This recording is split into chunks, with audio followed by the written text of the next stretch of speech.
Well, good evening, everyone. Welcome back to the Simple Playz. Another week talking football and sports. I'm Sid Thompson. I'll be your host tonight. Have a little bit of a guest tonight, so we're going to actually have an interaction amongst ourselves, talking a little bit about sports, a little bit about football, and of course, really kind of delving into that fantasy aspect that we're going to play this year with Jeremy Johnson. So, Rev, you want to give the quick overview there? Are you on the phone? I can't tell by that hand there. Sid, I'm just patiently waiting to hear back when you're ready for me. Well, we're ready. Let's go. Well, welcome to All Things NIL with a smidge of NFL, which means all levels, from babies all the way through to retirement. We're talking about football.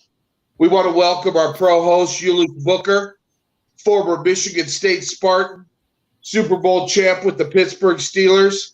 And let's not forget the Amsterdam Admirals as a World Bowl champ. We also want to welcome back 10-year NFL vet, Steve Martin, former Missouri Tiger, and Jeff City J. I didn't know that you had 3 high school championships. We'll circle back, just like Jim Pisaki here in a little bit. But we also want to welcome our fantasy football guru, Jeremy Johnson, as he'll be working with us all season as well as this preseason to kind of get you coordinated, get you ready for your fantasy football plays. Special shout out to our stat guy, Brian Newdall, who couldn't be here tonight.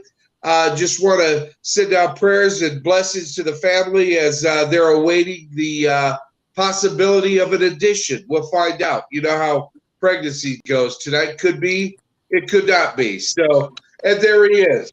Ulish is in the house. So, everything you see, everything you hear, brought to you by Bison Graphics. And now I want to swing it back right before we talk about our NFL coach, Randy Hanson, who will also be here doing a segment week to week throughout the preseason as well as the full NFL season with our 2 pro hosts, Ulish and Steve. Everything that we're doing tonight, we want to give a special shout out to the Global Spartan Network. We also want to give a shout out to Global Sport Testing, and we also want to give a shout out to Gorilla Sports. That's where some of these segments have been sponsored. By way of Roseau, this is the grand finale right here.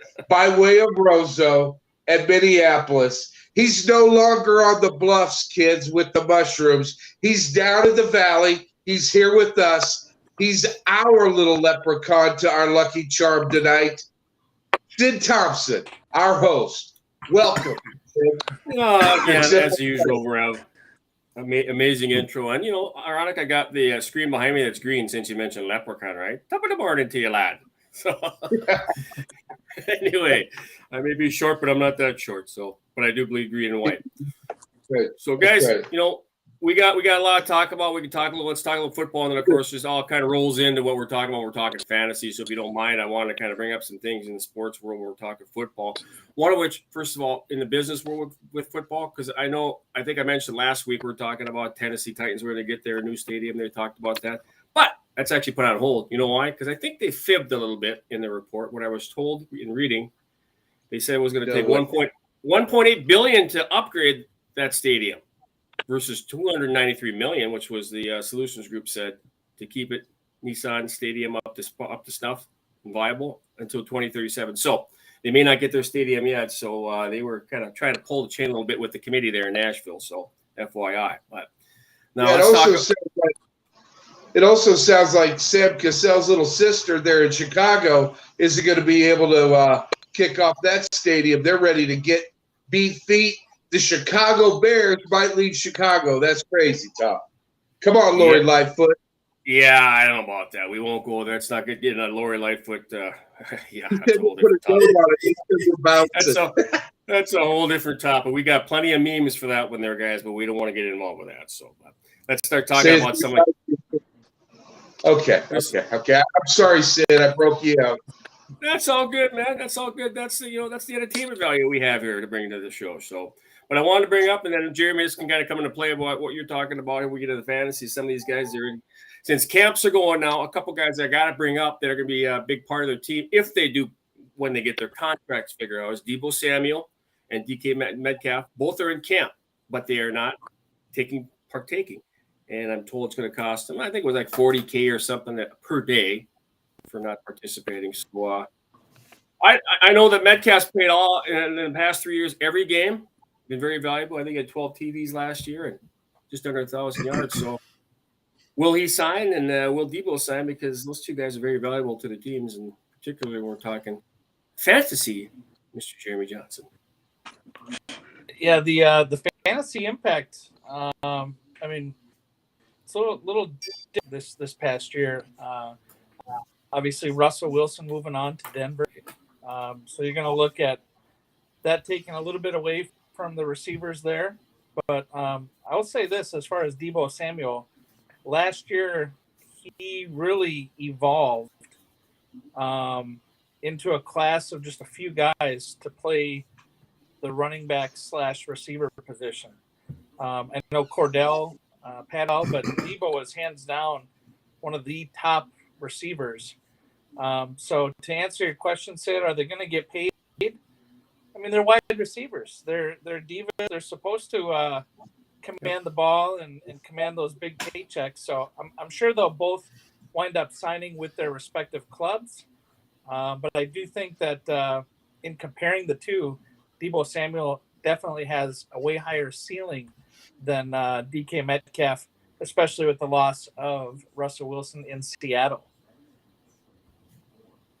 Very good observation. Very good points coming from our professional fantasy guy there. He knows it all. So the other thing that comes to play is that what about guys? Jimmy G's not going to be the backup. Trey Lance, talking about Deebo again. He's going to be the man. Is that going to make a difference there too, Jeremy and guys? What are your thoughts on that? Great gig if you can get it. Come on. Yeah. Who doesn't want to be a backup quarterback in the NFL? I mean, Jimmy G's an interesting.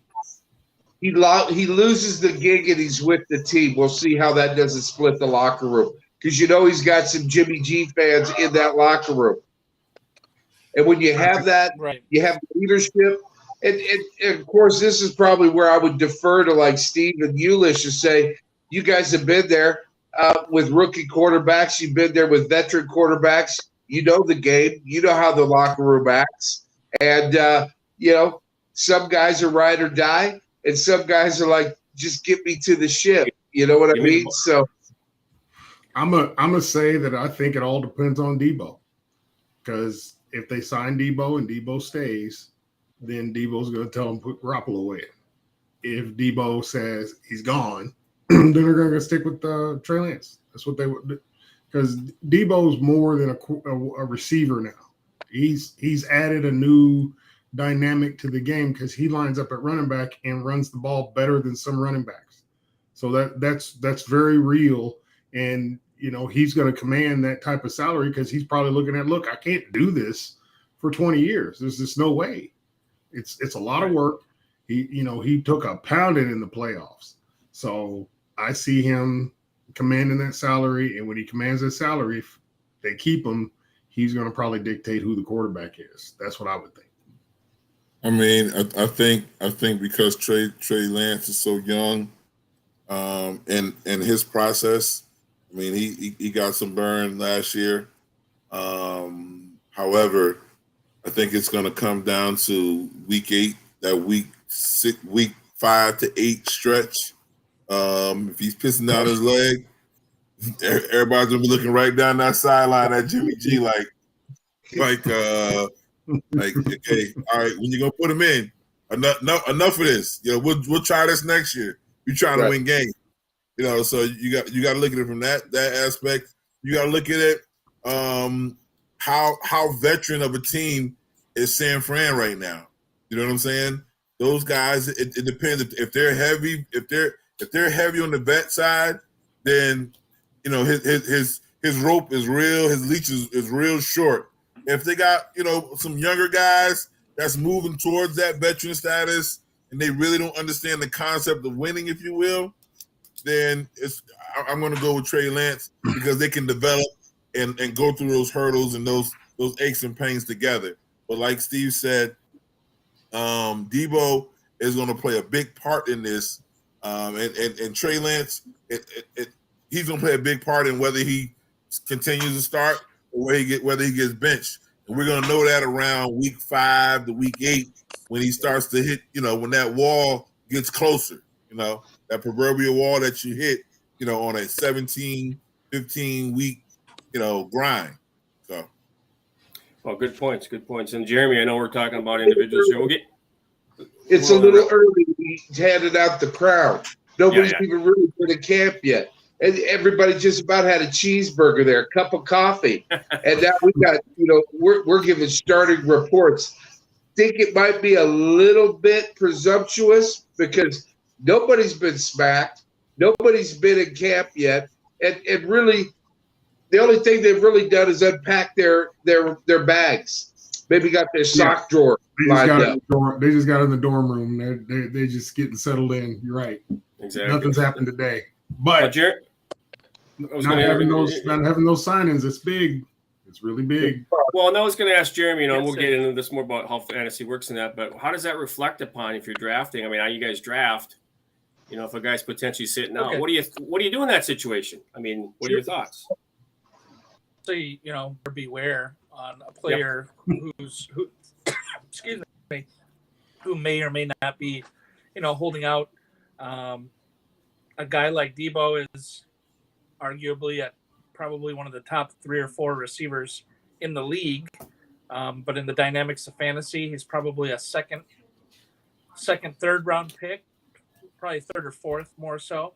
But the longer we go into this training camp and exhibition season and he holds out, you definitely want to consider that, because the last thing you want to do is take the guy, in the 2nd or 3rd round, and he's a guy who's not even going to play for the first, month or 6 weeks or whatever the case may be.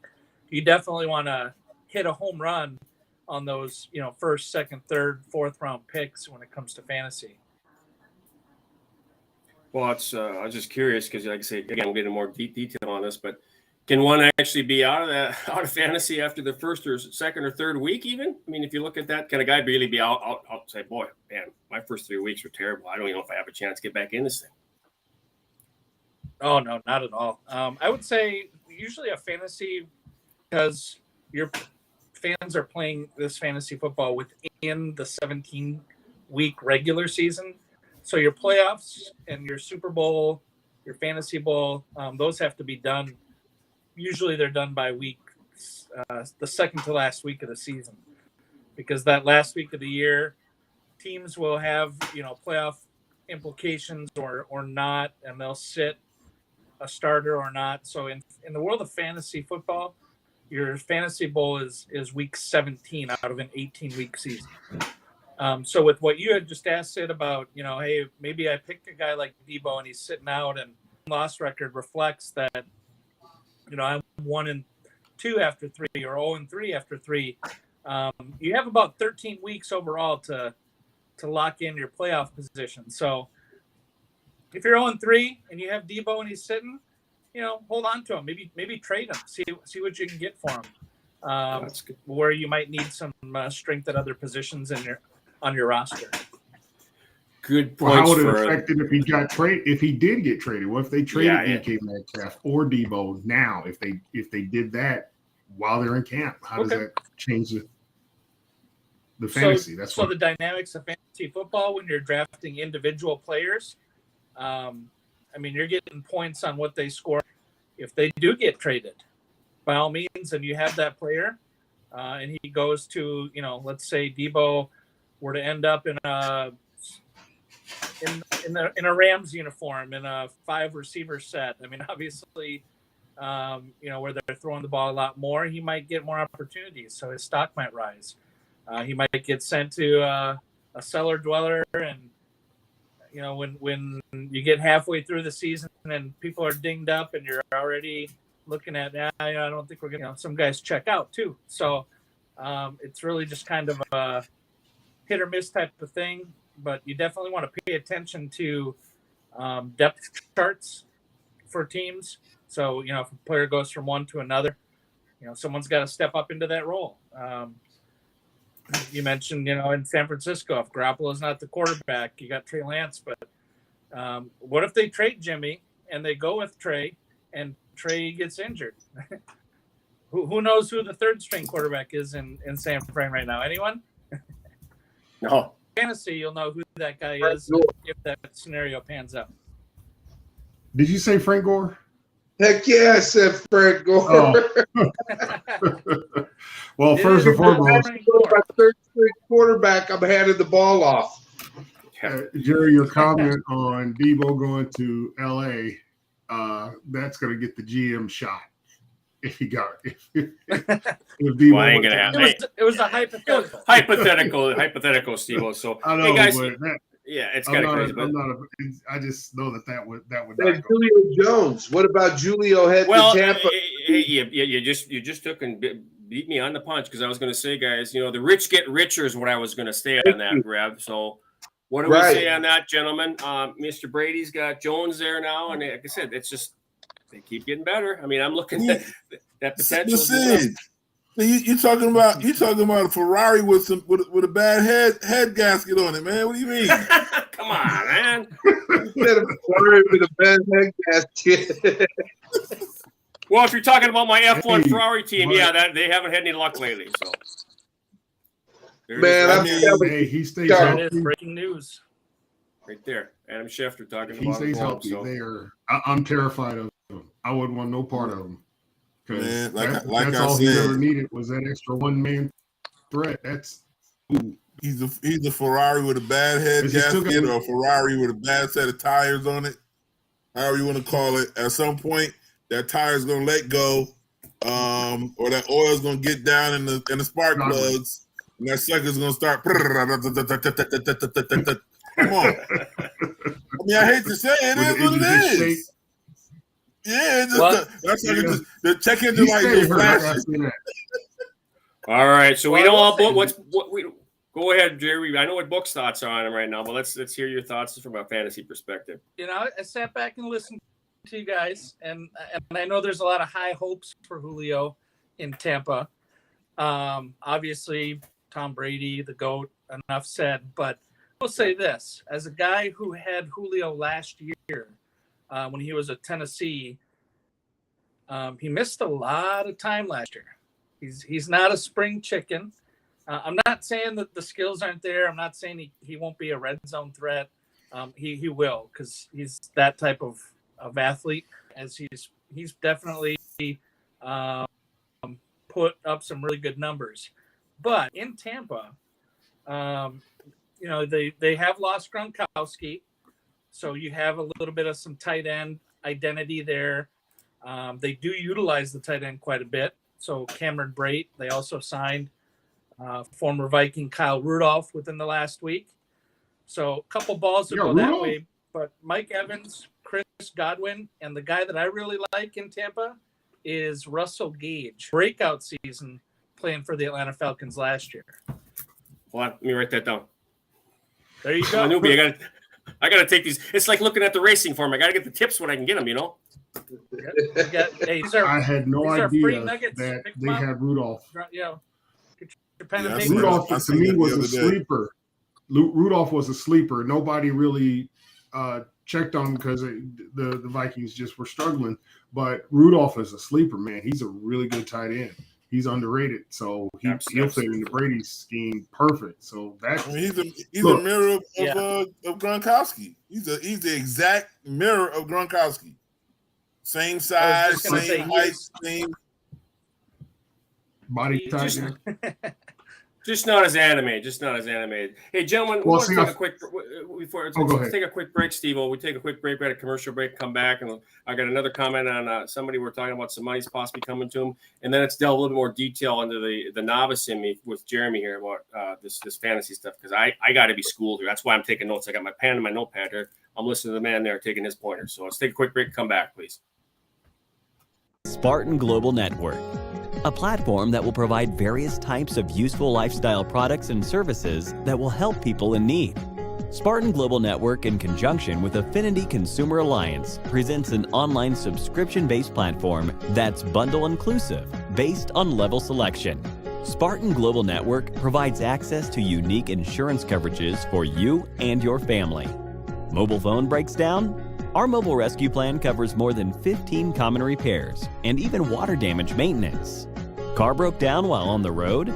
We offer 24-hour roadside assistance to make sure that you are safe and covered in the event of an emergency while on the road. Going for travel? We are able to offer our members discounts on flights, hotels, rental cars, vacation packages, cruises, and more. So, what are you waiting for? Visit our website for more info at SpartanGlobalNetwork.com. Back at it here. Thanks to Spartan Global Network. Compliments a book. I was going to say, gentlemen, before I went to break there, I had to mention I wanted to bring up one other quarterback, if you don't mind me asking, and get your thoughts on this, because we talked about the craziness in the salaries, and Murray and Watson and that. But there's one other gentleman I want to get your feedback and his implications for him as well. Mr. Lamar, the man with the money grill. What do you think? Is he going to be the next $50 million man? What say you? What's your thoughts on that? Is he going to get the cash or what? I mean, in the day and age of the big play quarterback, big play offense, I think he's more than going to get the cash. I mean, he kind of has. I mean, the franchise has no choice at this point because everybody is looking for the Pat Mahomes prototype. Big play, extend the play, razzle dazzle. That's what the fans want to see. Okay, so he's definitely going to get the money.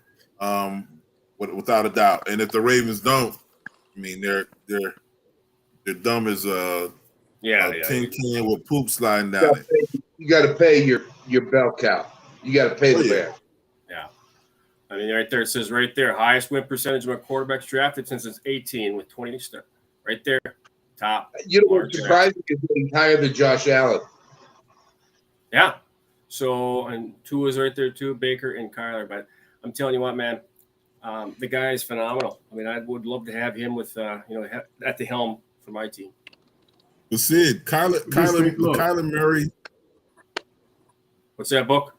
I said the Kyler Murray signing is a snapshot of what Steve always talks about as far as that Vegas money. I mean, a franchise can't afford to take a chance on a frying pan that might be lukewarm. They know that Kyler Murray, they already know what they're dealing with and, what the potential may be versus not finding that talent for another 5 to 10 years. And I wouldn't take that chance either. I mean, he's electrifying enough. Granted, if he has enough help, i.e. Hopkins, if he has enough help to do what needs to be done, then he's what they paid for. Or he has the percentages are higher for him to be what they paid for versus. But I think we'll see all of the quarterbacks that are worth a darn. They're going to get their money because nobody wants to roll the dice and miss, versus hitting. And I'm going to say that Lamar is, again, he is one of the magical quarterbacks. So This is one of those, look, you don't get these. There's not many of these guys. They are rare, very, very rare. So you got to do what you got to do. Not to mention he carried the team last year. Yeah. They 4 or 5 running backs got hurt. What do you mean last year? What do you mean last year, Steve? Well, yeah, since he's been there. Carries it every year. But he had mounting injuries, and they were still competitive all year long. And Steve, he did it by himself. That's the problem with the Ravens scenario. The Ravens aren't going to invest to give him the help that he needs. I mean, the boy's been in there 3 years, and all they got is the tight end, and he's hit or miss when the fire is hot. When it's playoff time, you don't know what you're going to get. They don't got no receivers, so what they do is they put all the weight on him, and now he gets hurt. So now his career length is cut in half at least because he can't keep taking those hits. He can't. Yeah, that's a good point you make. A magic bed. in healing. I'm a receiver for the Ravens. I'm hate mailing Ulish Booker right now at Simple Play. All right. Well, let me go over to our expert there, because I got a little comment here too. Troy Greer saying the best fantasy quarterback he thinks is going to be Josh Allen. So I want to know your thoughts. First of all, Lamar here, since we're talking about Jackson, and what are your thoughts on this quarterback scenario? Because there's a lot of good ones. First off, Sid, just a little note to you and Rev, Steve, anyone else for the draft that we have coming up, go grab yourself a magazine. All sorts of fun numbers and knowledge in here that you can use to. That's not a magazine. That's practically a book. Taking a certain guy. You mentioned a couple quarterbacks and a couple teams, and they kind of tie together a little bit. Lamar Jackson and Kyler Murray in Arizona. You mentioned no receivers in Baltimore. Rashad Bateman, who was a rookie last year, Minnesota Gophers standout. Yep. He's projected to be their number one receiver as of right now, largely in part because Baltimore had Marquise Hollywood Brown take some good money to go to Arizona to team up with Kyler and DeAndre Hopkins and others. But Lamar Jackson, the one thing that I will go on record as saying, a key to a fantasy league, if you ask me in my opinion, just a nugget I'll drop on you guys, get a quarterback that is a running threat. And I don't mean I'm going to run the ball 18 times or a Lamar Jackson type, but a Josh Allen, a Mahomes, these guys who are fantasy relevant in the rushing game and sneakily getting you those rushing touchdowns as a quarterback. I mean, that's how you can really take over a week, is have one guy kind of take the lead and win a game for you. But Lamar Jackson, he's going to get his money. He is a stud. I wish we could all, as fans, see what he could be possible of doing with a team that has, of the Vikings receiving core or a more balanced rushing passing game. You mentioned the injuries coming back. We also have Gus Edwards coming back. So hopefully they'll take some of that running game heat off of the Ravens offensive coordinator, but they're really asking Lamar to go out and do a lot. And in my opinion, I'm a little hesitant to have him be my fantasy guy for the year just because of an injury.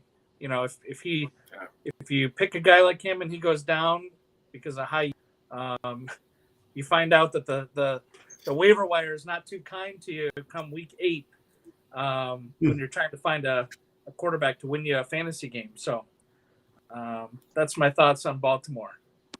Well, they got a good backup with Troy Headley is his name. Is that his name? Tyler Huntley. Huntley. He did. He's a good Lamar lookalike. I was going to say he cloned. They ran the same type of offense. He was the two quarterbacks are comparable to one another. Obviously, Lamar is hands down way better, way more talented. But Huntley did able to run as well. So, like I said, if you can find a fantasy quarterback, no knock against guys like Cousins and things like that. But when you get a running threat who can give you 4 or 5 carries, 30, 40 yards and a sneaky touchdown here or there, that's where it's at. I got a headache. I got a headache for your fantasy league. What if Baltimore got Deebo Samuels? That ain't gonna happen. That's a what if. It's a nice what if, but it ain't gonna happen, buddy. Mike Vick just smiled in the universe when Jeremy said, "Go find yourself a running quarterback." Yes, sir. So now, guys, if you don't mind, now I'm a novice to this. So I mean, if we can get into some of the what we can look at as far as how does this all work, some of the leagues we talked about it, gentlemen. Let's just kind of spoon feed somebody like me, maybe some people watching on here that don't really know about fantasy. So what are some of the basic things as far as leagues, how it typically works, the keepers, all that stuff that just on a dummy down level, because hey, I'm a dummy guy. Keep it simple, stupid Sid is what we're gonna use it. Okay, can we use that analogy? Hey, Jeremy, before you jump in, I think the rule number 1 of this fight club should be that we, hey, don't trust our opponents to be getting information, right? Because we're all going to be playing each other. Right. Now go. Yeah. Just Yeah. forget what I said about those sleepers that I told you to put the star by earlier. Those are guys that I actually wanted you to take because I don't want them. No, I'm just kidding. The fantasy league in general, there's a lot of variations to it. We here at the Simple Playz, as a staff, combined with another podcast that's out there, the Gary Stein Stevens Show, as a conglomerate group, we're gonna have a draft, and we're gonna teach you novices. I'll take you under my wing. I'll give you some advice. I'll give you some stats and give you some numbers. But at the end of the day, it's really just about having fun.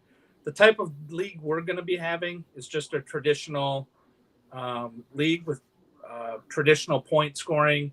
We're not reinventing the wheel or anything like that. We're going to keep it pretty simple for you. So we'll have a snake draft. Usually in a fantasy league, a snake draft means if you have the first pick in the first round and we have 10 guys, you're going to go 1 through 10. And then you're going to go second round 10 through 1, and then vice versa, and you're going to keep doing that all the way through. I believe we have 14 roster spots that we'll draft. There are limits on, you can't just draft all quarterbacks and hoard them all. You got to put together a full lineup. So what does a full lineup consist of? Each week you're going to start a starting quarterback. You'll also have we'll have two receivers, a tight end, a kicker, and a defense. So, if you look at that and you get all the numbers there, I think we're at like 9 starting positions. You got some bench spots. That's where you can put your guys when they're on a bye week. But you other than the roster that you have, there's a waiver wire. So each week, you can pick up the breakout guy who no one has heard of that rushes for 2 touchdowns week 1, and everyone gets excited about him. Great, let's go pick him up. Drop a player accordingly. So the leagues are formed a variety of different places, but most popular, ESPN.com, Yahoo.com, CBSSports.com. There, when you do sign up for a fantasy league, your commissioner is going to set a draft day. I believe ours is Monday, the 28th of August. For all of you, might want to write that date down. Check back after the 28th and just see how our draft went. But after the draft on the 28th, your divisions are kind of set up randomly. Your schedule is set up randomly. Everyone gets to play each other, once or twice during the regular season. And at the end of like a 13-week regular season, the playoff tree or playoff brackets are created, and then you just kind of go out from there, battling it out one-on-one until the championship is claimed, like I said, 1 week before the end of the regular season.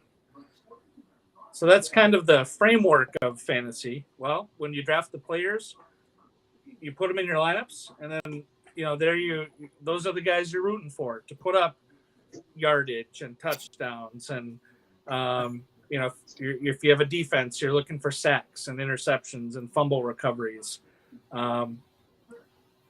Someday, to the relevance of the O-line and D-line, they'll get their respect as individuals.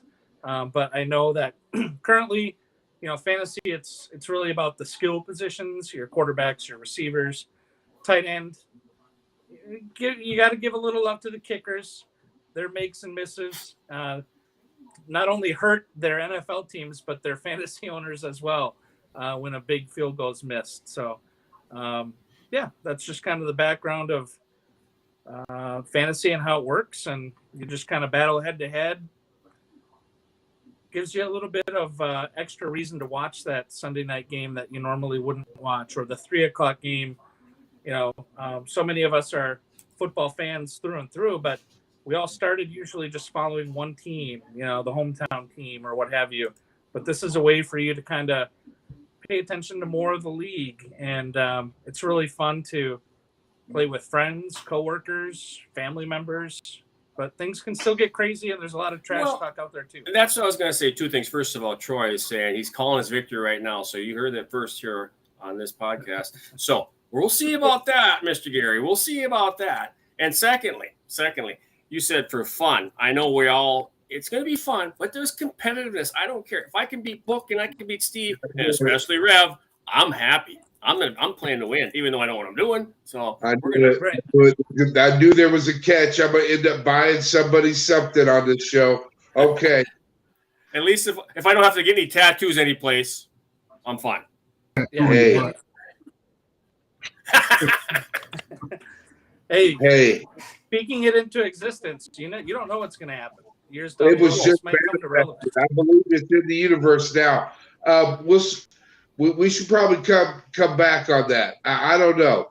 I think I have a tattoo idea in mind for two gentlemen there on our team. Our background guy, Mr. Zach, who's the big Michigan fan, and Sparty right there. See, there's the tattoo we got going between those two. I think that'd be, Sparty versus Wolverine. What do you think on that, Ralph? Well, I'll tell you, I don't like either one of those ideas unless it's Crimson and Cream. Boomer. Okay, we'll see. Which leads me to another question, Jeremy, if you don't mind. Is there a collegiate football fantasy league? Do they do that for college, or is it strictly pro? I would say for a long time, and when I say that, like fantasy football started in I want to say a guy by the name of Danny Sheridan was one, but here in Minnesota, Paul Charchian, a lot of people know Charch, the godfather of fantasy. He's definitely meant a lot for the national exposure of the game, and he's done a lot of great things. But I will say this, up in, I don't know, the last 10 years or so, to answer your question, Sid, about college specifically, the daily fantasy, so your FanDuels and your DraftKings, that's where you can go to get your college football fantasy fix. And they're usually given like a fictitious bankroll to sign your players, and the studs are worth more than your sleepers. Okay. So you can but to answer your question, you can play fantasy college looking at like the daily stuff. I don't think I know of any fantasy leagues on the regular that would mirror what like we're doing here on the Simple Playz with a 10-person league. Okay, well, I was just curious about that. My headset here is falling off a little bit, but speaking of the college stuff, because we can have our own NIL money thing since you have to have money involved. It's like NIL, so why not get maybe do a little something on the side for college? So yes, there is NCAA fantasy. I like where your head's at. Yeah.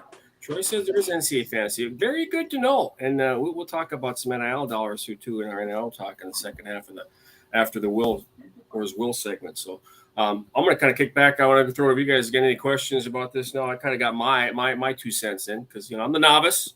I don't know about book, but, you guys have any other comments on this? I'm a novice, too. I don't know enough about fantasy myself, but my fantasy would be to have Lamar and Debo on the same team. So that's the way you can do it on fantasy. Sounds like to me. So then your numbers will be fantastic and you'll be in paradise. Yeah.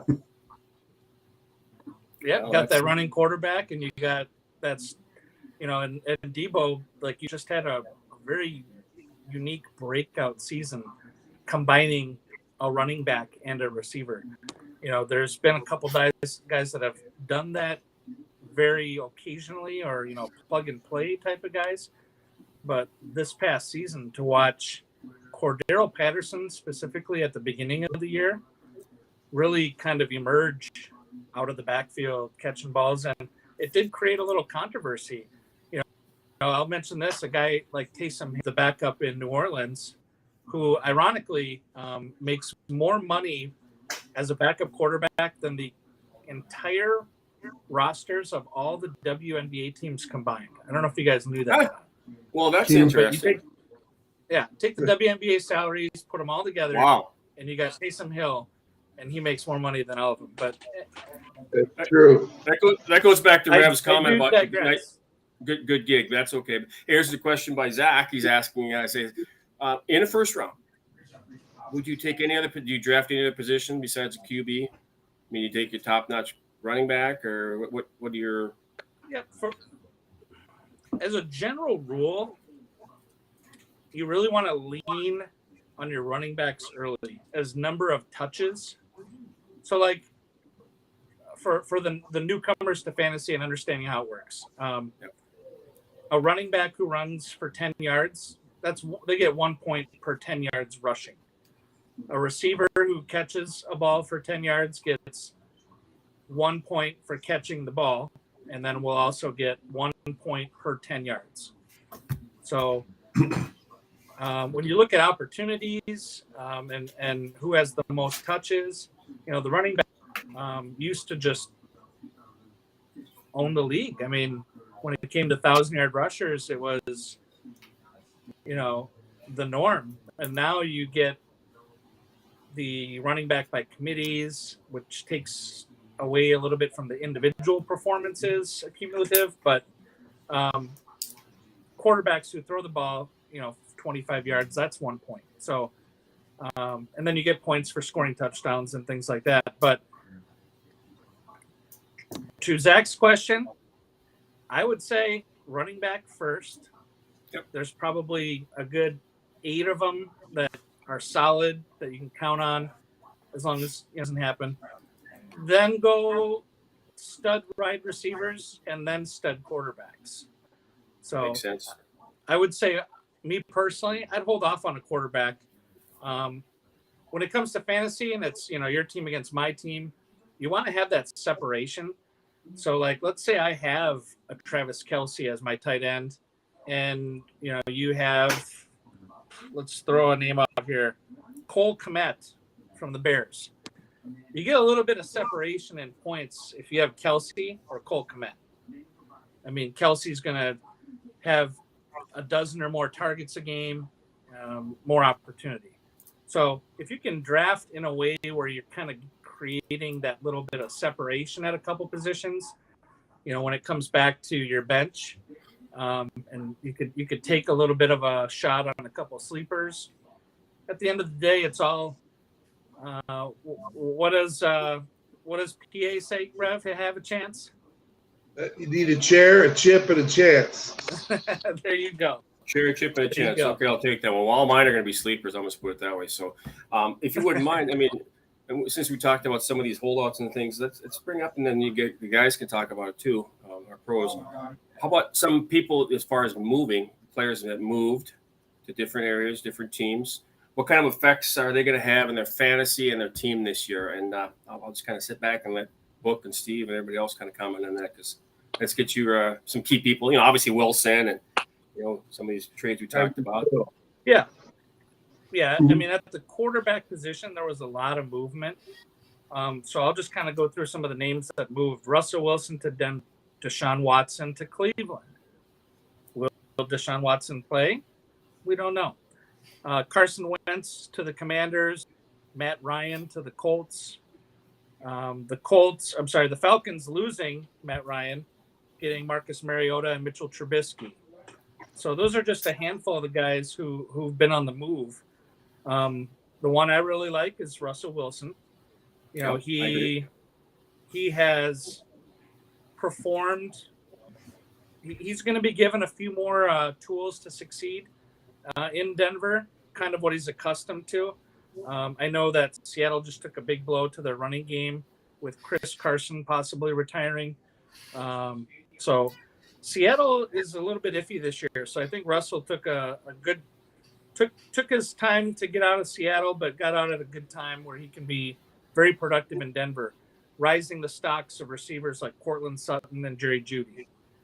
I do like Matt Ryan going to the Colts and the increase in productivity for a wide receiver by the name of Michael Pittman Jr. A lot of people wouldn't say he's a top 10 receiver, but when you bring a proven, established been there, done that type of quarterback like Matt Ryan, who's been in the league for a decade plus. And we mentioned Julio earlier, the relevance that Matt Ryan had with Julio. I see him translating that to Michael Pittman, who was kind of had a breakout year last year. With the wide receivers on the move, top of the list there would be Devontae Adams, leaving Green Bay and going to the Las Vegas Raiders, reuniting with his college quarterback, Derek Carr. You have Tyreek Hill going to the Dolphins, Amari Cooper going to Cleveland from Dallas, Devontae Parker going to New England from Miami. We mentioned Marquise Brown going to Arizona earlier, but the one that I really like is A.J. Brown going to Philly to team up with Jalen Hurts, giving him some options on the receiving core. But I really think A.J. Brown, as long as he's healthy and can keep that hamstring, healthy all season, I think he's going to have a huge year. And then I also like Allen Robinson leaving the Bears and going to L.A. as well. Okay, good points. Hey, I know I wasn't going to say anything, but I do have a question on this and a comment too. What about, say, a draft pick and I'm going to mention Book's team, Pickett going to Pittsburgh to push the existing guy that, a little older.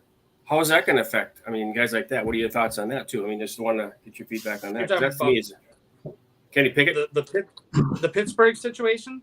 Yeah, I mean, someone like that, and other quarterbacks that maybe coming in our draft picks that maybe they're going to push that veteran that's on the getting long in the tooth, so to speak.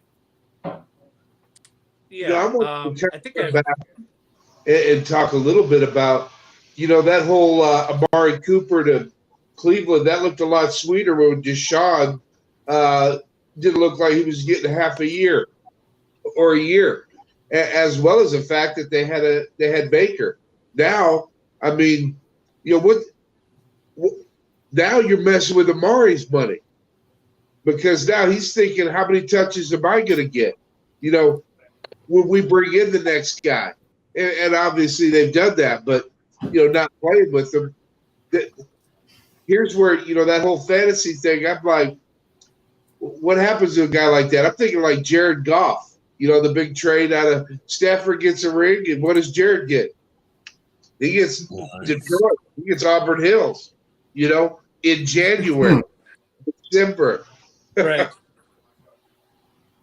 Yeah. The Amari Cooper thing, definitely looked a lot better knowing he was now, with the suspension looming, whatever the case may be there.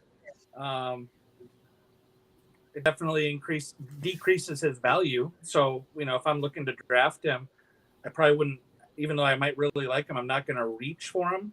And when I say reach, when you get into these apps, like you guys will when we get into our draft, but the draft's pretty easy. You don't have to have all these numbers and things in front of you. It's going to kind of show you in the app the average draft position that a player has been within ESPN.com or Yahoo.com. But it'll, and then using that as a guide. Hey, I really like this guy. I'm going to reach for him, so I'm going to take him earlier than that number. Or, you know what? I don't like his situation, and people are drafting him high because they think he's going to be with Watson. But I'm going to kind of chill on Cooper, and that's kind of where I'm at right now. I want to wait and see how that shakes out.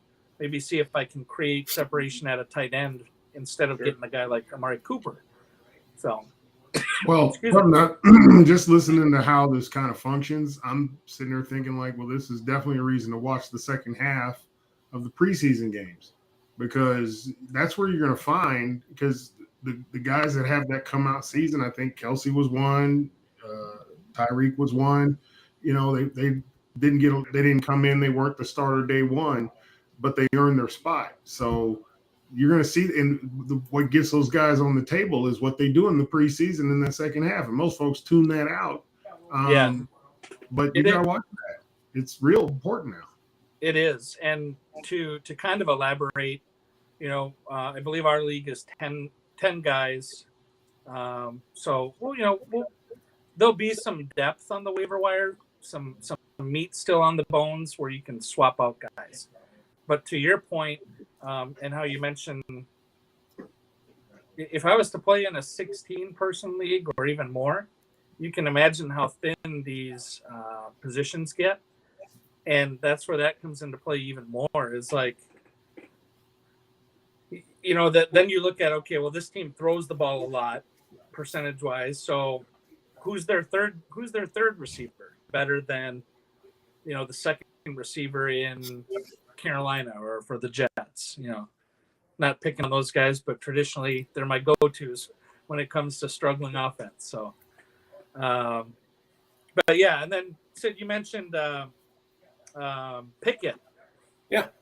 My whole thing with a rookie quarterback, I understand what you're saying and being pushed. He's got a lot on his. I think the last thing he's thinking about, or what fans are thinking about with him, is what's he going to do fantasy wise. I mean, he's got to learn the playbook. He's got to earn the respect and command the huddle and things like that.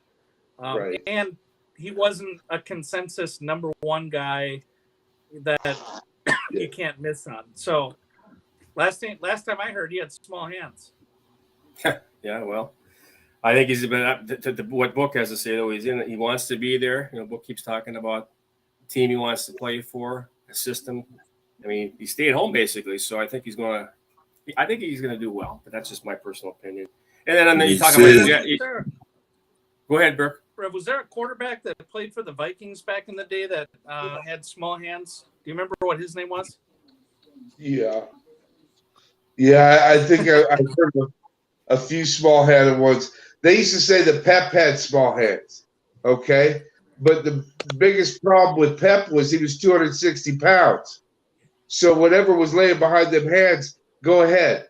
Tackle that be an outside linebacker. I remember talking to like Andre Crockett and some of those guys, and he was just a linebacker that could throw the football. So, Book, you were going to make a comment about my 2 cents there on Pittsburgh. What were you going to say, sir? Yeah, I mean, in the beginning, I was like really, really, really, really, really, really suspect on the Mitchell Trubisky thing. But as I do the research and as I talk to fellow Steeler fans, you can't forget Trubisky took Chicago Bears to the playoffs twice, and they are about as purgatory as you get. You got the Jets. And then you got the Bears, like they're all in the same neighborhood. They're like next door neighbors. So going into a system like Pittsburgh, I think Trubisky could end up leaving Pickett holding the clipboard a little longer than anticipated. Yeah. No, that's a good point. And plus, like you say, the one thing he did do pretty well there one season there, but he's got something to prove. And Pittsburgh is not Chicago, so you might be surprised. So he might be another sleeper there, Jeremy. You never know. Maybe the crazy guy here, Sid, may pick him. You never know. Hey, even the guru gets them wrong every once in a while. But let me grab my pen here and paper, and I'll write this name down, and we'll circle back on Mr. Kenny Pickett. Okay. I think Trubisky's going to be just like Alex Smith. I think he's going to hold the fort. He's not going to make too many mistakes and just becomes a football manager so that Pickett's able to grow. But I don't see Trubisky being the lifelong guy because they'll just figure him out. He's a good quarterback. I'm not going to say he's bad, but he's not. The Bears, Steve. He was with the Bears. Yeah, that's like you said, being in purgatory, being a quarterback for the Bears. Because how many have they got? With the Bears. Yep. He's going from shit to sugar with the receiving core at Pittsburgh. You know what I'm saying? different analogy, but okay. You heard it from Book, so. Yeah, I really like Deontay Johnson, Chase Claypool. I know they drafted a couple younger guys that we'll see. George Pickens being one of them. So we'll see who can emerge as that 3 or 4 guy. But Pittsburgh's usually got a team that's always got depth at their skill positions. So and not to mention, They're talking about running Najee Harris 500 times. Oh, yeah. And that's we didn't want Pittsburgh's to let old the school cat way out of the doing bag. things Mr. too now. Harris, Yep. Mr. Harris is definitely one to be reckoned with, and he catches the ball out of the backfield too. So, you know, maybe he's not running it 500 times, but maybe he's getting close to 500 touches. Well, all I know, gentlemen, is there's a lot of homework to be done. It's going to be interesting. And I know one last comment here that someone is saying, Troy, Mr. Fantasy, he's picking Breece Hall as the running back for the Jets. Going to be the fantasy rookie of the year, fantasy rookie player of the year. So just FYI, again, you heard it here first. So, but we should be taking a break here, guys. I know Jeremy. We got to end up letting you go here, and I know you got some other prior commitments going on as well. We got Will coming up. We're going to find out where's Will and all his fun activities, and I'm looking forward to this fantasy thing. I'm getting more, at first I was kind of like, whatever, but I want to surprise some people. I might have to get into this a little bit more. So thanks for the advice tonight, Jeremy. Yeah, no problem. We'll hop into it, and we'll talk more next week. Sounds very good. Right Appreciate here it. on the Simple Playz. That's our man, Jeremy Johnson. Our fantasy. How's that for a commercial lead? Great plug. Great plug. So, with that note, we'll take a quick break and come back with Where's Will.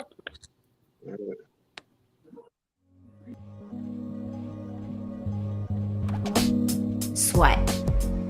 Caught in the relentless duel between staying active and struggling to stay fresh, we searched for a better alternative. The Swag Rag provides the perfect solution to sweat stains and embarrassing perspiration by revolutionizing the way we battle sweat.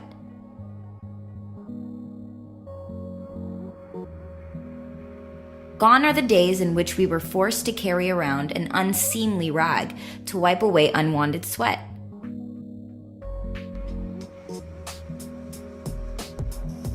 By introducing fashion-forward thinking to the world of wet resistance, we have created a smarter way to stay dry. The Swag Rag is made in America with hand-selected fabrics designed to be gentle on the skin but tough on sweat. By making it both trendy and convenient, we have bridged that embarrassing gap between looking good and staying prepared.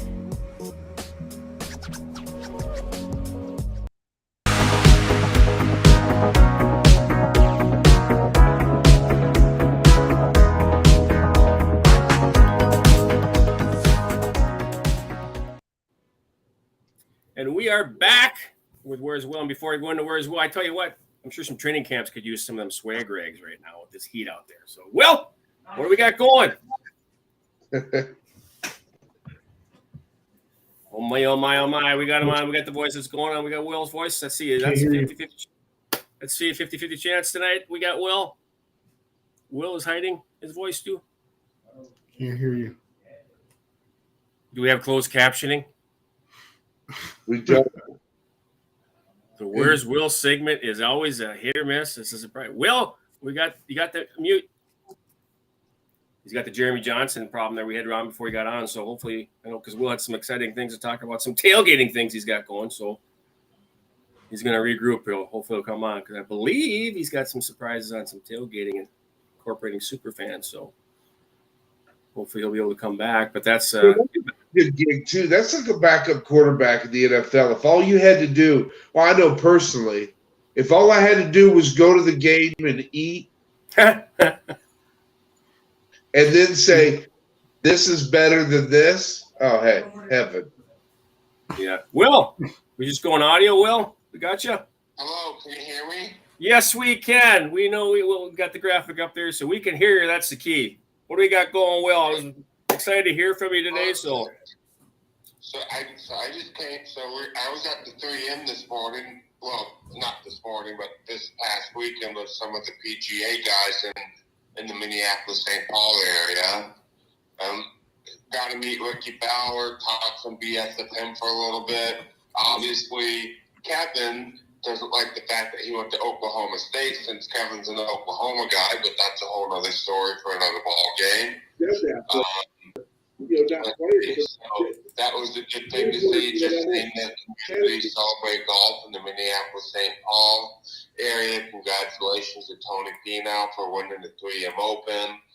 I am preparing to go to Canton, Ohio next week for Hall of Fame. So that's something I'm really looking forward to, getting reunited with my super fan friends again. So that's something that I'm really looking forward to myself. One thing that I was thinking about, and there's a lot of super fans across the United States of America, we're going to do a tailgate of the week or a tailgater of the week. How that works is that we're going to have super fans submit like copies of their tailgates or a photo of their tailgate. And who knows, I might just come visit your tailgate to see how good it is if it indeed ends up as a tailgate of the week, and maybe hook you up with some good stuff. We'll see. But that's what I am working on, and I think that is certainly something that should bring a lot of interest in the super fan community as well as the general fan community on how they can become more well known with their fan base. Awesome. And that's going to be both collegiate and professional, or just pro, or combination? Okay. Well, any fan base of anything. It could be college basketball, it could be college football, it could be college golf for all I care. It could be baseball, basketball, football, anything really. Well, I'm looking forward to that because everybody likes to eat, and we like to see some of those crazy fans out there. And I've seen some pretty crazy tailgating, some of those buses, and some of those really big-time fans have down south that travel in the buses. Yeah, I can already tell you Kansas City's going to win. There's definitely a lot of potential to, just because athletes get recognition all the time. It's like, you know what? Let's have a spot where we got fans of all teams, college, pro, depending on what the sports that you're celebrating have. Because when it comes to sports, athletes are nothing without the fan involvement of the game. So let's recognize fans the same way we recognize those professional athletes. Absolutely. That sounds like a great idea to bring some super fans in and tailgaters in here at the Simple Playz. And I'm looking forward to seeing what that Bears fan, if he does a tailgate. I don't know. He's got the swag for it, but can he do a good barbecue, guys? I don't know. That's what I'm telling you. Kansas City's going to win because that Chicago Bears fan, he caters everything to his private tailgate. So that's a great tailgate to go to whenever you go to Chicago for a Bears game. Whether it's Bears Vikings in my case, or whether it's unfortunately Bears Packers in Sid's case. But that's a whole nother story for another ball game. Also, there is an event that one of my people are doing, Brown Box Tees.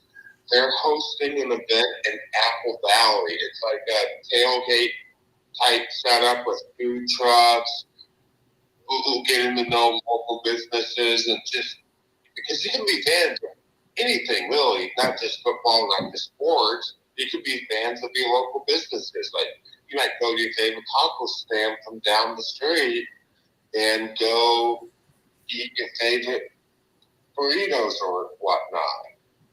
So that's something that I was looking to do. It's called the Backyard Business Bash. It's at 5708 Upper 147th Avenue. No, excuse me. 147th Street West, Apple Valley, Minnesota.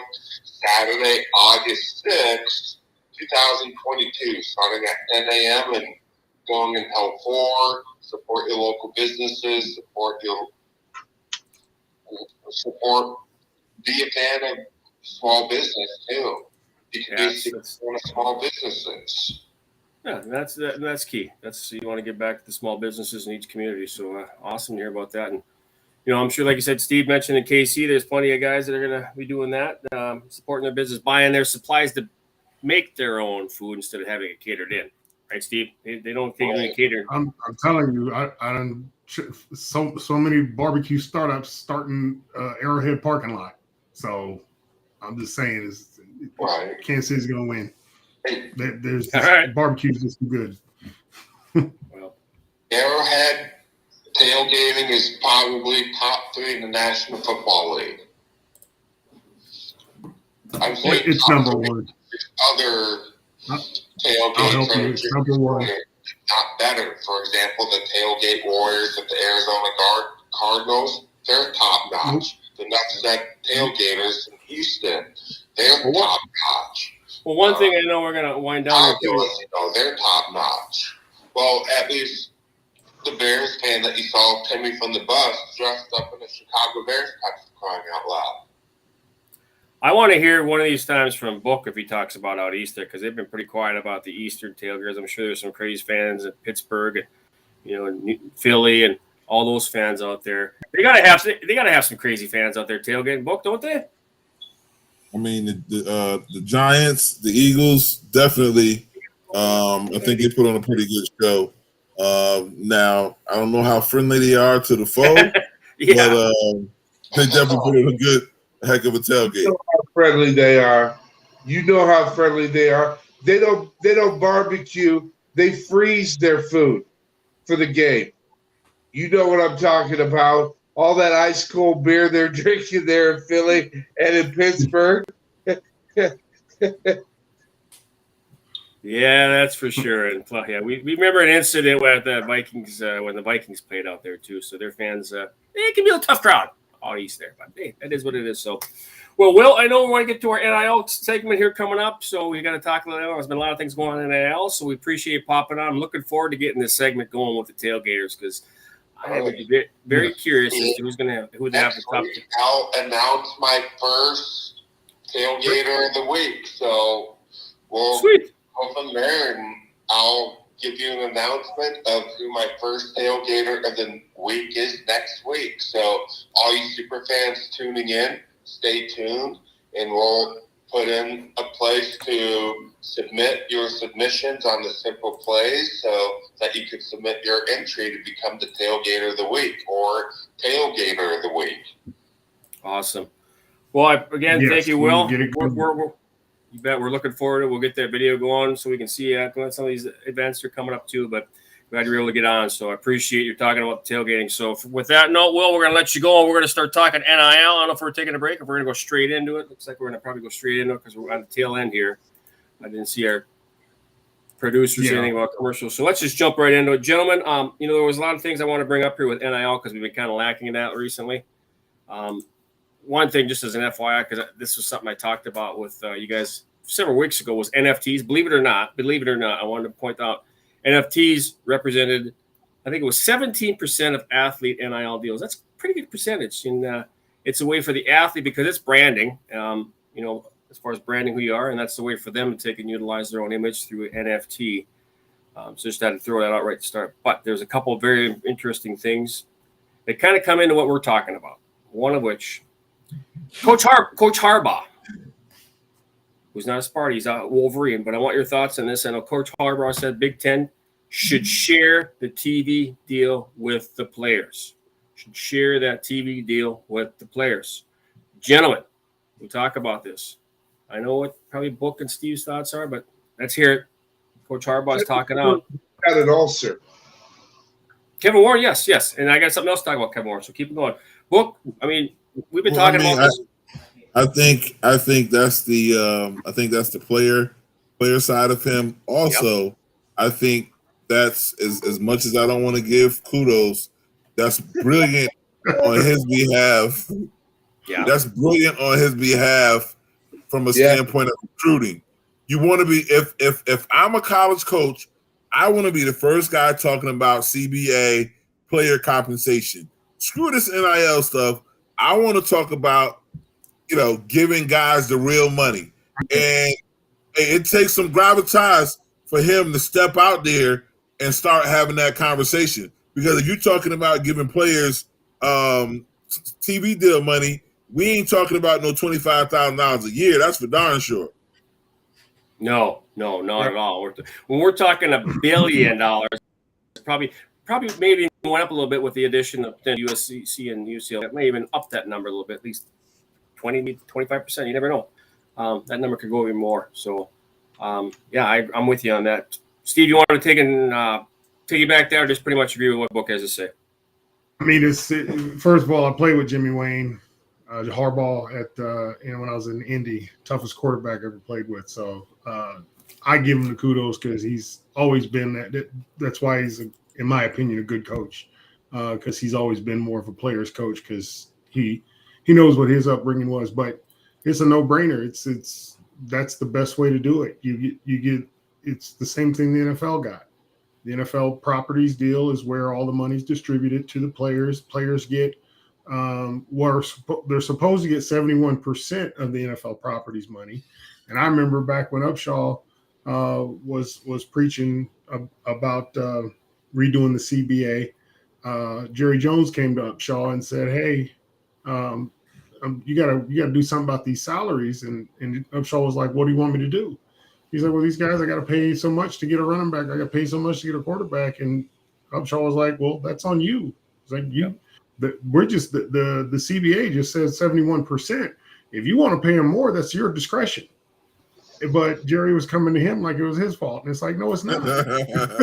It's not the Player Association deal. It is on the owners. So you're seeing these salaries go higher and higher, and Jimmy's saying, "Hey, let's stop being dumb about this. Let's just pay these guys." Yeah, well, I think, and Book, I'm sure Coach Tuck might be thinking the same thing too. Let's be honest, just that Harbaugh being rid of the punch. Don't you think? I mean, we don't know what he's saying, but he's probably saying similar thoughts. I would guess. I mean, at the end of the day, all I know, and it pains me to say this, because I told somebody of relevance that we may want to be thinking about player compensation versus hanging our hat on this NIL thing. Yeah, they told me where we need to be, and I'm like, not after you let old Yellow Belly beat you to the punch. You know what I mean? So, and people don't understand that recruits are watching. The recruits are watching and listening.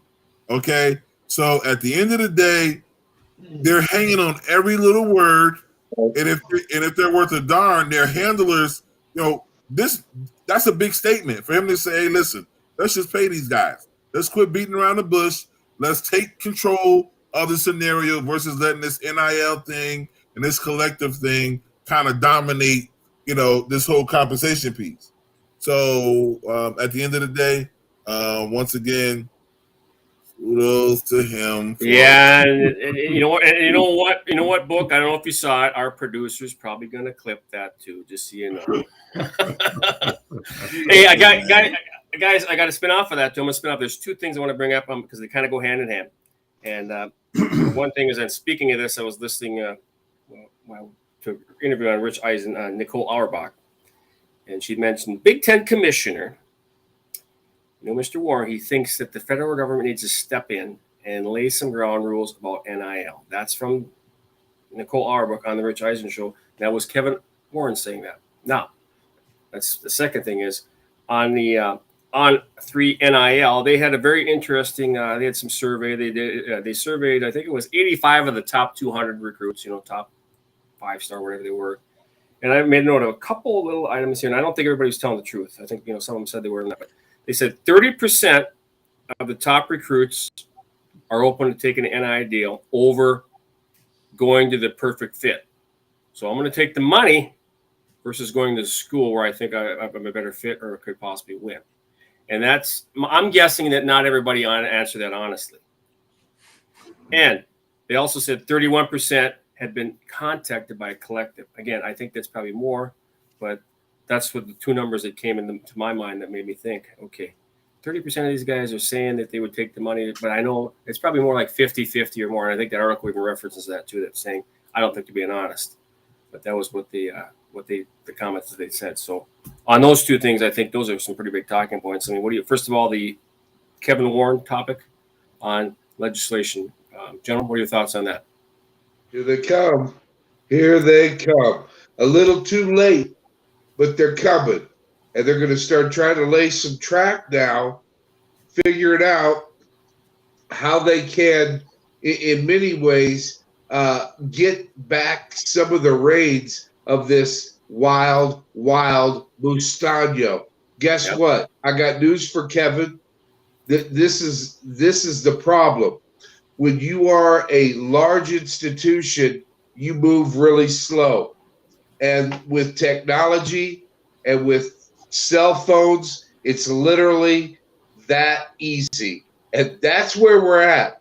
We're up against how quickly can they move? The answer is we just saw about a year too late.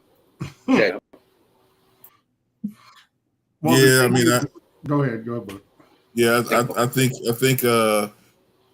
they're definitely a day late, the dollar short. And he's singing this song and dance because in lieu of this multi-billion-dollar TV deal that just came down the pipe, they don't want to cough up that money because they know what's next. So he's calling it Big Brother. He'd rather for Big Brother to get a cut or figure out how to navigate it away from the players back into the coffers of the system per se. So he's just trying to leverage his risk, if you will, and keep that money in the coffers versus having to pay the players. I mean, because it's real simple. How many times have we said it? A deferred compensation, give them a stipend, give them an academic curriculum that allows them to understand the money, and they grow and learn with the money. Period. It's that simple. You know, people of a lesser understanding will say, "Oh, well, it's going to hurt the school's bottom line," and the blah blah blah. I'm like, that couldn't be the furthest thing from the truth because that money is coming from a whole other direction in the first daggone place.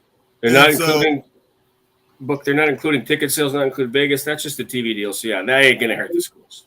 Eddie's biology teachers, you're gonna get your nuclear microscopes this year. It's okay. You're gonna get the Hamlet books. But schools don't even operate with debt. They pay for everything. So they bond, which creates the debt. They sell the bond, and then once they pay the bond off, that's it. They just pay the ROI at the end of when the bond expires.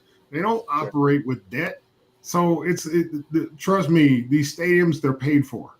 The expansion to their weight rooms, it's paid for. All of those things are paid for. They're not going in, oh, we got to write these checks. The only thing they're writing the checks for is the utility bills. And even that may be subsidized by the state in some fit, form, or fashion. I don't know all the economics of the school. I just know that they're full of it when they're sitting there talking about this stuff. And they let the NIL go to try to look like chaos. Okay, you need Big Brother to come in and take care of you. It's like, no, we don't. We need to unite as people and come together as people and come up with a better idea because the governance that's existing doesn't work. If it worked, you wouldn't have had this NIL deal. You'd have had players getting compensated back in '92 when I played, and we would have been. You could have had a injury benefits package for you back then. When these big TV deals were coming out, when it was Big 8, Big 12, Big 10, all these things were there. I mean, it's the opportunity. He's probably a Democrat. I'm not a Democrat. I'm not a Republican. I'm neither. I'm talking about the Big Ten commissioner. He's probably a Democrat. Anyway, we digress, gentlemen. But I will say this. My thoughts, maybe in the back of my mind, just like I'm thinking maybe he might have said that just to kind of make himself look good, too, in the eyes of certain people. Maybe. Oh, yeah. Maybe not. It's all but anyway. He political, as well as they don't say. And right now, he's one of the more powerful people in college sports when you get right down to it. Big Ten and the SEC commissioner, those two are very powerful. Yeah. He's a commissioner of one of the top conferences. He's going to have 16 teams in with a major television contract. And he's got 5 more. I saw something. I don't know all, but I know a couple on there that were potentially they would be good fits. That I'm not saying it's going to happen, but Miami was on that list. FSU was on that list. I can't remember that, but those two come to mind. Huh? So I'm just saying that guy's going to run the show. So now on that second portion, gentlemen, what are your thoughts on what I just stated there about the 30% saying they would be open to taking NIL versus the actual fit for a team? And I think that number is higher. I think that's Oh yeah, that number is way low. That number is definitely way low because these kids are taking visits and they're seeing what it really is. You know what I mean? You know, Rolls Royces. You know, Louis bags with $100,000 in it, $250,000 worth of jewelry. Your current draft picks taking these kids out Come on now. I mean, the coach is Rolls Royce, who shall remain nameless, black on the outside, red interior. Okay? These kids, so at the end of the day, it ain't so much about ain't so much about the team now. It's more of let me get my money because I could go to North Dakota State and blow my knee out and end up with Jack. So let me go to North Dakota State and get my bag and put the bag over here in the locker room, and then we can go on and play football and handle the X's and O's. But hey, the players, I commend them for wanting to mitigate their risk, because we all know it's not a matter of if, it's just a matter of when it's going to happen. Because you're going to get hurt. It's going to happen. And one way or the other. And we all know the career's going to end. Your career's going to end. It's just what day. And you have to play every day like your career is going to end today. Because the one thing on and off the field. I tell my kids all the time, you got to have no regrets. You want to walk away knowing you gave it everything you got, and you got as much out of the game as you possibly could get. So it's a no-brainer. Yeah, I'm sorry. I think that percentage is more like 70%. Oh, no. They even said that in the article. They even stated that in the article that they thought it was 50-50 or higher, which is probably higher than that. So, I mean, let's be honest. If you can get the money now, I mean, I didn't play at the high school. I'm a D3 guy. My body's beat up. I got 2 new hips, knee surgeries, and plate in my feet. I mean, that's from all playing sports, man. So if you can get the money then and set yourself up, do it. I'm with them. Period. Go play in Boise for what it's worth. A couple other things, guys. One of they just kind of. And you mentioned the NDSU, and don't be surprised if eventually they move into some other conference too. I think they're getting to that point. But Rep's laughing at me there. Love it. Yeah. I'm a Bison guy. Yeah.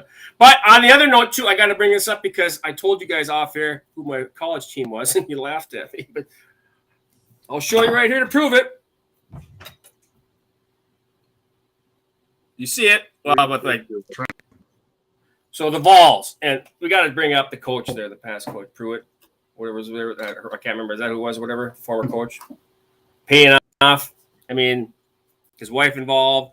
And your coach there in Missouri, by the way, kind of laughed at that because he was an assistant when he says, "I don't think my wife did a very good job. She wasn't getting involved." I don't know if you saw that. Drinkowitz talking about his time there with volunteers coach there, Steve. He was. He's not saying a word. He's not saying a word on that. But I'm not choosing the right full details of the story. Yeah, Coach Drink, that's right. He was on Jim Rome today talking about it. I tweeted that, and it's very interesting. He pretty much, didn't put him on the bus, but he was joking about, I don't think my wife was dedicated enough. She wasn't doing her job. She's not doing her job. She wasn't doing her job down there, meaning getting involved, paying people that. But anyway, I digress on that. So, I got you. That can lead us down a whole wrong road for the end of the show. Yeah, it's craziness. I just tell you, it's craziness but now it's coming out. He's got sanctions and stuff on him. But whatever, everything's now in the open, guys. It's in the open. That takes away. Like we talk about all the time. Back his Heisman. What was that? Get Reggie Bush back his Heisman. Well, yeah. No kidding. I mean, we can go on and on. We can go on and on about this topic. That's just Rose too while you're at it, since we're giving stuff back. Yep. Get in the Hall of Fame. That's a travesty. But right, Charlie Hustle, doggone it. Yeah. We don't even want to get into that betting thing because that's a whole different ballgame too. Talking about college athletics, so we'll get there. Go there. Yeah, we'll get there. Exactly. I got some thoughts on that too. So, gentlemen, let's get into this. It's getting the bottom of the hour, kind of winding down. So, let's go into our final thoughts. We got a short crew tonight, but I think it was a very good show tonight. So, why don't we go up to the Rev and give me your final thoughts on tonight and the topics and where we're going from here. One of the things that we often kind of talk about is this.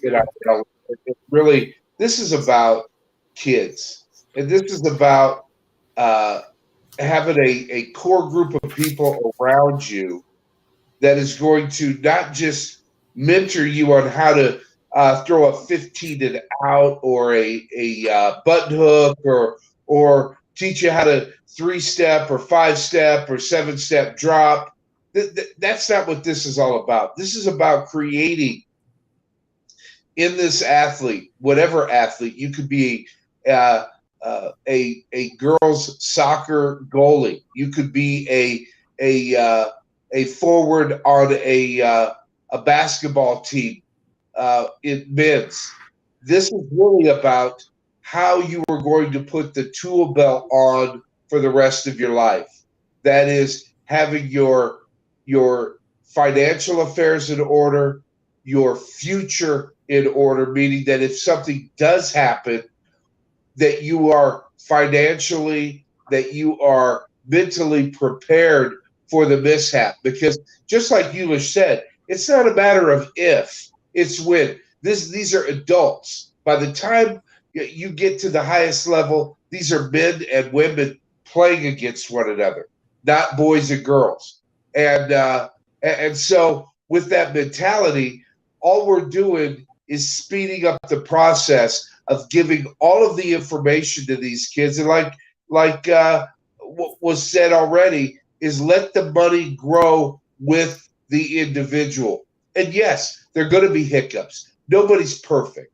There's not a perfect formula out there to discuss this. This is about taking all of the good as well as the bad and making conscientious, reasonable, logical decisions that will impact you for the positive into the future. That's my rant. Sounds good, Rip. Thank you much. We'll go down to Steve-O. Yeah, the thing to think about in just trying to get it all together is that, we're trying to help you make good choices, and using our networks and pulling our people together to rally around the kids and say, hey, we want you to have be the best you can be. And, you just want to manage your mistakes. As soon as you make one, you want to recognize it and then move on from it. So that's what we're trying to do with Simple Playz, is put together a package to where you have an environment and a network you can go to that you can count on, that is trustworthy and is not going to, sell you some snake oil. It's going to definitely do something to better your life. So making these good choices and just having the knowledge, because that's really the hard part about making choices, is if you don't have the knowledge of where you're going into, that's where it's hard to make a good decision. So that's what we're saying is like, hey, we done been down this road. This is what we've done. This is where we've been. And we've learned, and me personally, I've been waiting for this opportunity. I've been waiting, trying to get together, put together leagues, joining the college athletic association, trying to be players association, trying to do stuff to forward this on. And now this opportunity is open with the NIL. So we jump on it. And I just tell everybody, by all means, get every single dollar you can. I'm not here to hold anybody back from getting and I don't want to see the schools fail. I mean, I like to see the schools continue on, but they got to restructure some things. If you restructure it and, include the people that built your school, that then penance is done and justice is done. And that's the main thing I'm focused on with trying to get that message out there for everybody to find a way out of no way. Because we did it when we had nothing. So this is an excellent opportunity for these kids to cash in, and we're here to help. At Simple Playz. All right, fair enough. Book? Yeah, I've had the privilege to play for two Hall of Fame coaches, respectively. That's one in Bill Cowher, and that's two in Nick Saban. And one of the best takeaways that I've taken or will take away from those experiences is this: those guys don't know everything, but what they do is they go find the guys that do know everything and that are the best at what they do. And here at the Simple Playz, we kind of like to think that we're shrewd and savvy and knowledgeable in the areas and the things of NIL and player compensation. And as Steve alluded to, I just think that across the board, these organizations and colleges and the power players and the power brokers need to figure out that there is no I in team, and that the rabbit officially has the gun now, and the rabbit may consider putting the gun on the table versus having it pointed back at at the universities. And so let's stop knick-knack paddywhacking, and let's come to some real negotiations and figure out a way to take care of these players, because ultimately that's where it gets down to. Let's help them help themselves versus having to fight it out and waste time and create news headlines, et cetera, et cetera. Let's come up with a system that makes sense as far as compensation, whether it's deferred, et cetera, et cetera. There is a way to get it done. And it grinds my gears when you hear the power brokers, cry and say, "Oh, we don't know what to do. Let's bring the federal government in to help and figure out." Well, where was the federal government all these years that you were taking advantage of these kids, making hundreds of millions and billions of dollars? They weren't nowhere around then. You knew how to do it then, but now you don't know how to give it out, decipher it, and make it fair. Baloney. Let's cut the crap and let's figure out a way. And I think, as the guy up the road has just stated, as far as the TV deal thing, in our podcast, Simple Playz, we really gotta keep beating that drum. And I think that needs to be the focal, or one of the focal points of what we do, because it's going to catch on fire. It's going to catch on like wildfire after a while as it pertains to player compensation. Watch what I tell you, because the NIL thing, it's gonna waver out. It's gonna waver out, because at the end of the day, the real money is in that TV money. The real money is in that Vegas money. And the only way we get there as a collective and as a unit is you got to talk about player compensation. So I'll hang my hat on that. Great show. Long live player compensation. Well, Book, I agree with you on that. There's some passionate comments there. And you mentioned the rabbit with the gun. I just automatically Elmer Fudd popped into my head. I'm sorry. So, kill the rabbit. Ain't gonna happen. Anyway, so it was a little different show tonight, guys. We didn't have a guest tonight, but I think it was a great show because we brought in something a little bit fun. We're going to take and have a little fun with it this year with the NFL and the fantasy. So I want to thank Jeremy about that coming on, and some comments from Troy and Will talking about players and stuff. So that's going to be a fun year with regards to that. I do want to make one comment too on Brian. Brian wasn't here tonight. Our thoughts out to his wife and that. I hope everything goes smoothly there. So congratulations on the upcoming birth.